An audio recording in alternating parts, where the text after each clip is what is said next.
السلام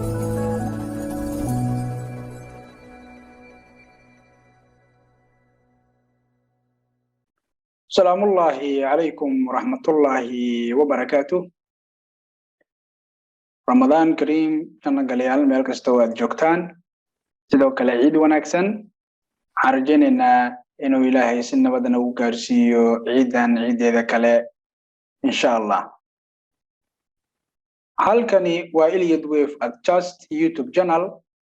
taariikhdu waa 11 bisha May 2021. waa anigoo ah Cabdullaahi Cali Aadan Cabdalla Gool. waxaan isla eegi doonaa maanta 1 hour chart CADJPY. طبعا لعقتني ولعق بولش سقونسي سو ذي وقت دير. طبعا هذا وحير دي بولابنو وحا سعودة سايكل صوب باللاوضي سنة كي هوري بشماج. طبعا وحو كسعودة قاب إمبالسي سيدا كمو قطبة استرالجركا سايكل كاس. طبعا لوكتيسي سدحاد انترمرية ديجريغا وحي لما تاي بشي أبريل أي نصور لافتي لوديدي في وقتigaas ka dambeeyay suuqa waa uu soo yarnastay. meesha aan focus keeno isku geed doona insha Allah oo halkani wixii 2 April ka dambeeyay suuqa nasiina ayuu soo galay sida ka muuqata structure-kan zigzag ah ayuu samaystay. dabcan wixii waqtigaas ka dambeeyay asloonka suuqa uu soo gaaray 85.4 taariikhduna ay tahay 21 April. dib wuxuu u sii bilaabay cycle-kiisii bullishka ahaa suuqa. dabcan haddii aad ka mid tahay memberska website-ka fursadan waad ka faa'iideysatay oo waxaad ka mid tahay dadkii cycle-kan dhan la socday kana faa'iiday. haddana la taagayaa marka this cycle waa gabagabo maxaa yeelay inta sequence looga baahnay waa u dhamaystirtay suuqa. waqtiga oo doono ayuu nasiino soo yara qaadan karaa. we can call it like this complete. shantan dhaqaaq ee minute degree-ga ah.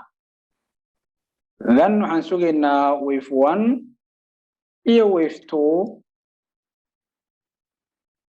suuqa inuu samaysto oo ah wax noocan oo kale ah. suuqa inuu soo yarnasto bullback uu soo qaato. then again bullishkiisii oo dib suuqa u sii bilaabo asagoo noqonaya extended. dabcan wax remain swing kuma harin suuqan balse filashadu kaliya waa extension. maxaa yeelay shantan dhaqaaq ay u dambeysay ee aan minute-ka ka dhignay waxay noqon kartaa minor degree like this 1 2 3 4 5. the whole cycle inuu sidaan complete ku yahay ayaa macquul ah oo suuqa oo haddii ku soo nasanayo. balse dabcan chartiska digreedooda kala duwan 4 hour-ka daily-ga iyo weekly-ga iyo daily updateska oo 1 hour chartiska ah oo aan maalin walba update gareyno ayaad waxaas si tartiib ah ula socon kartaa haddii aad u baahan tahay. balse hadda sida ka muuqata suuqa wali favorite-ku waa upside markii laga reebo inuu nasiino yar soo qaato. CADJPY haddii aan eegno website-ka dhinaca articleska waan soo gelinay ayadoo qoraal dheer wadata chartisyadooda kala duwan. chartisyadena waa kuwan.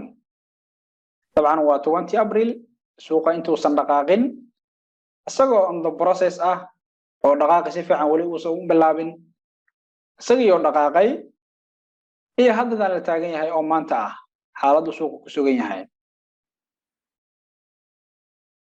dabcan haddii aad u baahan tahay lacagaha Forex-ka iyo Commodities-ka inaad sidaan oo kale ah aad tilaabo ula socotid fursadaha suuqa uu bixinayana aad ka faa'iideysatid adigoo xornimo dareemaya imaa website-ka qaybta subscription-ka ee ka doora balaanka markaas ku anfaca.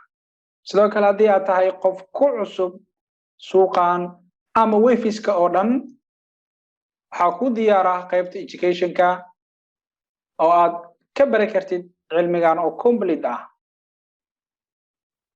dabcan inta hadda lagu jiro bishan Ramadaan gabagabada sii maraysa wali waxa furan discountigi ee ka faa'iideyso waqtiyuusan ka tagin insha Allah waxaan jeclaanahay markii inta isku soo gabagabeeyo fiidiyowgan waxa inoo balana fiidiyowga xiga waxaan idinkaga tagayaa ugu dambeyn farxad ku ciida khayr baan idin rajeynayaa dhamaantiin assalaamu calaykum ورحمة الله وبركاته.